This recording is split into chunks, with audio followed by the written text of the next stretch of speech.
Meus irmãos e minhas irmãs, nos encontramos neste sábado, dia 22 de fevereiro, dia no qual nós celebramos a Cátedra de São Pedro.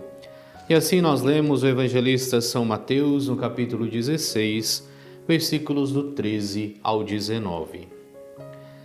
Naquele tempo, Jesus foi à região de Cesareia de Filipe e ali perguntou aos seus discípulos: Quem dizem os homens ser o Filho do Homem? Eles responderam: Alguns dizem que é João Batista, outros que é Elias, outros ainda que é Jeremias ou algum dos profetas. Então Jesus lhes perguntou: E vós, quem dizeis que eu sou? Simão Pedro respondeu: Tu és o Messias, o Filho de Deus vivo.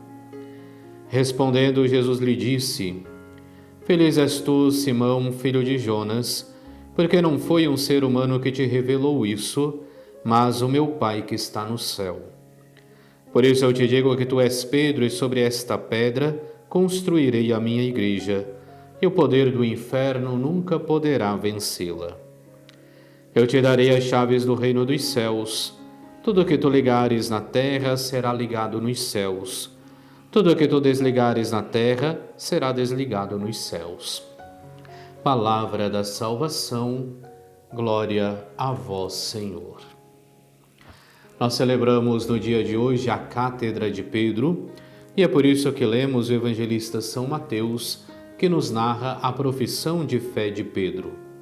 Jesus que, mais uma vez, como nós meditávamos também em São Marcos, na última quinta-feira, volta aos seus discípulos, pergunta quem dizem os homens ser o Filho do Homem. Vemos as mesmas respostas que temos em Marcos. Alguns dizem que é João Batista, outros que é Elias, outros ainda que é Jeremias ou então algum dos profetas. E Jesus que volta-se e diz: E vós, quem dizeis que eu sou? E aqui temos a profissão de fé de Simão Pedro que responde: Tu és o Messias, o Filho do Deus vivo.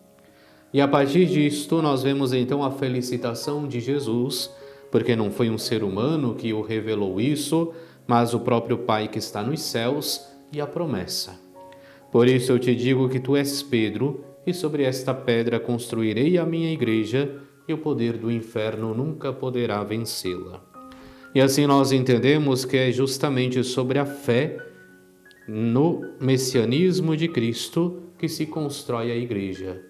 É sobre a fé no Cristo ressuscitado que a igreja tem as suas bases, tem o seu fundamento. E tem Pedro, então, como o primeiro que é o responsável por guiar esta igreja. E isso fica bastante claro quando nós vemos Jesus que diz: Eu te darei as chaves do reino dos céus. Tudo o que tu ligares na terra será ligado nos céus, tudo o que tu desligares na terra será desligado nos céus.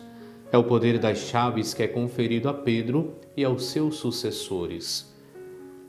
Para nós entendermos um pouco o poder das chaves, basta pensarmos que estamos falando de uma sociedade em que não haviam as fechaduras como nós temos no dia de hoje. E assim a quem era dado as chaves, lhe era dado o poder de fazer as vezes do patrão. Então o poder que Pedro exerce na comunidade cristã após a ascensão de Cristo é o poder que lhe é conferido pelo próprio Cristo, de conduzir todos os povos ao encontro de Cristo, de conduzir todos os povos ao encontro do reino dos céus, e que é então passado a todos os papas, chegando até mesmo hoje ao nosso Papa Francisco. É por isso que celebramos a cátedra, a cadeira aonde é a sede do bispo e de onde ele preside a assembleia, de onde conduz toda a humanidade. É claro que quando nós falamos desta cadeira, nos lembramos muitas vezes dos tronos medievais, dos reis, mas existe uma diferença.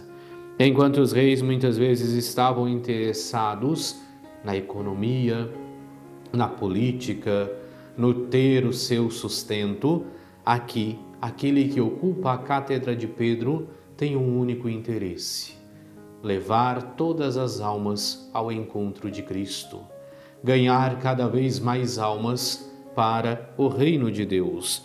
E é isso então hoje que deve realizar também o nosso Papa Francisco. Por isso, nesse dia, ao celebrarmos a Cátedra de Pedro e celebrarmos, portanto, este serviço tão importante na Igreja, que é aquele de conduzir esta mesma Igreja ao encontro de Jesus, nós somos convidados também a rezar pelo nosso Papa Francisco, pelo restabelecimento de sua saúde, mas também pelo seu ministério, pela sua função de mestre e pastor, daquele que ensina e que guia o povo ao encontro de Jesus. Oremos.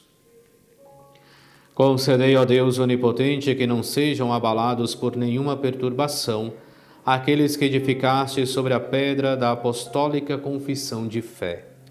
Por nosso Senhor Jesus Cristo, vosso Filho, que é Deus, e convosco vive e reina na unidade do Espírito Santo, por todos os séculos dos séculos.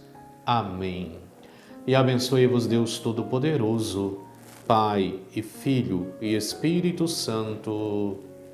Amém.